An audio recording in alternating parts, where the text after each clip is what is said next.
Hi guys, have you ever heard of Dendera Temple? Known as the sixth nome of Upper Egypt, it is one of the best preserved, ancient temple complexes on Earth, and it bears the scars of what must have been the most frightening and destructive of events. An event that is ignored by the majority of modern academia. The complex spans some 40,000 square feet, and within the temple is some of the most well-preserved ancient artworks of anywhere in Egypt. Along with preserving the exquisite art and decorations, the temple also preserved evidence of something we were not taught about in history class. Upon the granite steps, which still lead to the temple's roof, in direct alignment with a small window cut into the thick stone wall, is evidence of severe melting. At one time in the temple's long life, the steps within were turned into liquid magma. What catastrophic event could lead to the melting of granite steps through a small window in the wall? Were such events commonplace, or was it the result of an accident? Is this why the ancient structures were built with such huge blocks of stone? Many have speculated that the Dendera Temple is built upon an even older site. Are the steps surviving remnants of this much earlier complex? Were they part of a structure that once witnessed a solar flare, perhaps? Or maybe a localized supernova?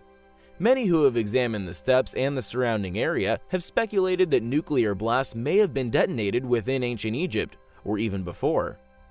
The ancient site in India, for example, 10 miles west of Jodhpur, with radiation that was so intense the area is still highly dangerous. An ancient layer of radioactive ash was discovered that covers a 3-square-mile area. Scientists investigating the site where a housing development was being built established that there was a very high rate of illnesses in the area. The levels of radiation were so high the Indian government eventually cordoned off the entire area. They later unearthed an ancient city, which shows strong evidence of an atomic blast dating back some 12,000 years, which destroyed most of the buildings and killed an estimated 500,000 people. Did nuclear war occur in our distant past? Were these ancient structures which have stood the test of time actually built as bunkers? With melted steps and irradiated ancient cities found throughout the world, the evidence is certainly. Firstly, many thanks to Ellen Lloyd over at AncientPages.com for her extensive research and writing on the conspiracy. Has a buried city within the Grand Canyon been covered up? The Hopi Indians have a traditional story told to them by their ancestors. It details the original pyramid builders living in an underworld in the Grand Canyon. Dissension arose between the good and the bad, the people of one heart and the people of two. Macheto, who was their chief, taught them how to leave the underworld. He caused a tree to grow up and pierce through the roof of the underworld, letting the people of one heart climb out. They settled by Passisvai, Red River, which is in Colorado, subsequently growing grain and corn. They then sent out a message to the Temple of the Sun, asking the blessing of peace, goodwill, and rain for people of one heart. But their messenger never returned. Among the engravings of animals in the local caves is an image of a heart over the spot where it is said the entrance to be located. This legend was learned by W.E. Rollins during a year spent with the Hopi Indians. An article published in the Arizona Gazette reinforced this legend. Ever since the article appeared, there has been a lot of speculations whether an underground city actually exists. David Hatcher Childress, who examined the story, said, "Perhaps the most amazing suppression of all is the excavation of an Egyptian tomb by the Smithsonian itself in Arizona." A lengthy front-page story of the Phoenix Gazette on April 5, 1909 gave a highly detailed report on the discovery and excavation led by a Professor S.A. Jordan of the Smithsonian. The World Explorers Club decided to check on this story by calling the Smithsonian in Washington, D.C. Speaking to a Smithsonian staff archaeologist, they told her that they were investigating a story from a 1909 Phoenix newspaper article about the Smithsonian Institution's excavation of rock-cut vaults in the Grand Canyon where Egyptian artifacts had been discovered, and whether the Smithsonian Institute could give me any more information on the subject. Her reply was as follows: "The first thing I can tell you, before we go any further, is that no Egyptian artifacts of any kind have ever been found in North or South America. Therefore, I can tell you that the Smithsonian Institute has never been involved in such excavations." While it cannot be discounted that the entire story is an elaborate newspaper hoax, the fact that it was on the front page, named the prestigious Smithsonian Institution, and gave a highly detailed story that went on for several pages lends a great deal to its credibility. It is hard to believe such a story could have come out of thin air. Is the idea that ancient Egyptians came to the Arizona area in the ancient past so objectionable and preposterous that it must be covered up? Perhaps the Smithsonian Institution is more interested in maintaining the status quo than rocking the boat with astonishing new discoveries that overturn previously accepted academic teachings. Historian and linguist Carl Hart, editor of World Explorer, then obtained a hiker's map of the Grand Canyon from a bookstore in Chicago. Poring over the map, they were amazed to see that much of the area on the north side of the canyon has Egyptian names. The area around 94 Mile Creek and Trinity Creek had areas, rock formations apparently, with names like Tower of Set, Tower of Ra, Horus Temple, Osiris Temple, and Isis Temple.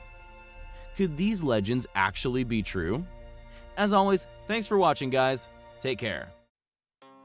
In 1988, while in Egypt, hunting for ancient relics, Swiss archaeologist Gregor Spree would stumble across a once-in-a-lifetime find.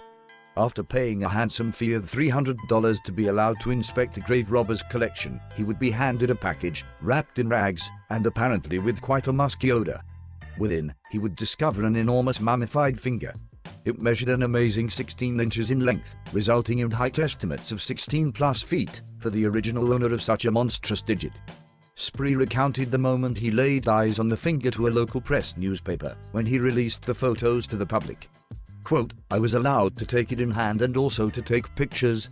A bill was put next to it to get an idea of its enormous size.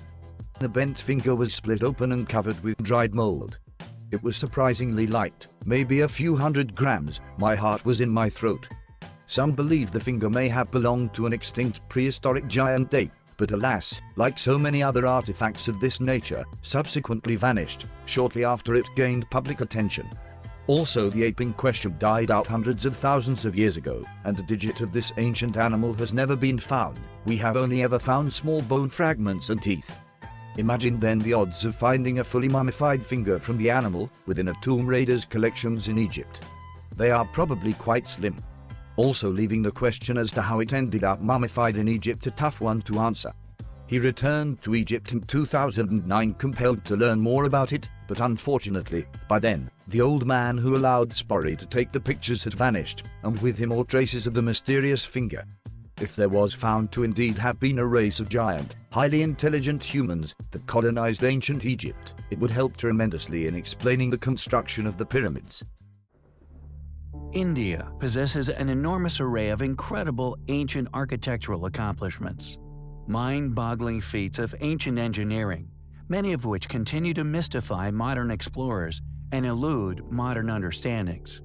Exquisite details displaying prodigious artistic abilities and accuracy. Ancient stone carvings, which seem all but impossible, yet here they are for all to see. We have in the past explored many of these sites. We have explored the similarities and tool marks found at other sites all over the world. The now lost methods which were utilized to once carve entire temples from a single block of bedrock. We have also investigated the many temples constructed from quarried stones, temples which possess columns seemingly created on lathes, yet many of these pieces weigh in excess of 6 tons. Just how these feats were accomplished remains a complete mystery. And our next architectural anomaly is of no exception. According to mainstream academics, Virabhadra Temple was built by the brothers Varana and Varupana, which were governors under the Vijayaranga Empire during the reign of King Achyutaraya within the 16th century. Located in the village of Lepakshi, a significant place in the great Indian epic Ramayana. Legend has it that the bird Jatayu, wounded by the king of Lanka, fell here after a futile battle against the king. When Rama reached the spot, he saw the bird and said compassionately to him, Lapashki, meaning "arise, bird" in Telugu. Although the temple is claimed as the work of said brothers, just like that of many other incredible, inexplicable sites throughout the world, any explanation as to how they achieved this incredible feat remains elusive. Additionally, there is one feature in particular which not only remains unexplained, but its past purpose or perhaps more importantly, how this feature was successfully created, remains unknown. Known as the hanging pillar of Lopachki, it is a column which initially appears to be a weight-bearing structure. However, on closer inspection, one discovers that this column is in fact set aloft, with its significant weight somehow being dispersed along the temple's roof. It is as if the builder of said temple created the column as a statement, a display of their incredible abilities and architectural skills. The column seemingly serves no function other than to display the capabilities of the temple's builder. It is as if they were simply showing off. Furthermore, along with a past purpose remaining elusive, just how the temple's inner structure actually supports the weight of the column is also an unknown. How can one be expected to believe that a temple such as this, located among many of India's other astonishing ruins, one which possesses clear displays of complex, advanced, and in-depth understandings of load-bearing architecture, along with the majority of its existence currently unexplained, was supposedly built by one of our well-studied ancestors a mere 500 years ago? How can one accept this as a logical explanation for its origins? The Hanging Pillar of Lopachki is clearly an incredible work of ancient engineering, one that, although claimed as the work of known ancestors, remains largely unexplained. It is a temple which we find highly compelling. Every now and again, you stumble across an artifact, an ancient relic so astonishing, with such an enigmatic history and indeed properties. Only the most reliable of sources will suffice in satisfying doubts regarding authenticity, which will inevitably surround such objects. Impossible artifacts are extremely hard for some to digest, especially those with careers built around a paradigm, which said objects suggest were constructed upon a lie. Sir David Brewster must have experienced this personally, yet regardless, he still courageously brought the object before the Dragons, or more specifically, the American Journal of Science. Quote, "I have to bring before the section an object so incredible, only the strongest evidence could render the statement at all probable. It is an authentic ancient rock crystal lens." End quote. Roughly translated, Sir David had put his neck on the line for the truth, a truth which speaks of ancient advanced technologies. Discovered amongst the ruins of the treasure house at Nineveh, it had lay, undoubtedly for many centuries, possibly even millennia, within the ruins of this once magnificent city. Although many have attempted to discredit the lens as a mere ornament, Sir David Brewster has courageously fought on regardless, arguing against such claims by stating that the convex nature of the lens, along with mysterious ancient gases and liquids which were once encased within the lens, made it a once efficient optical magnifier. It still has the remnants of 12 cavities upon it, which once contained some form of liquid or gas. 10 had been opened through damage over the eons, yet remarkably 2 were seemingly still intact. The surface of the remaining cavities, Sir David claimed, were speckled with amazingly iridescent spots, far more vivid than a peacock's spots, known now as the Nimrod lens. Italian scientist Giovanni Pettinato of Rome proposed in Babylonian astronomy that the lens was used by the ancient Assyrians as part of their telescope, explaining their detailed knowledge of astronomy, in particular Saturn. The ancient Assyrians were able to see Saturn, believing it to be a god surrounded by a ring of serpents. The British Museum's curator proposed that the lens could have been used as a piece of inlay, perhaps for furniture, or for magnification purposes, such as starting fires. Yet no mention of the mysterious gaseous fluids which were said to have once filled the original relic. Unfortunately, we may never know what happened to the authentic liquid-filled original artifact, and although it is claimed that the Nimrod lens is on public display at the British Museum, it is rarely spotted.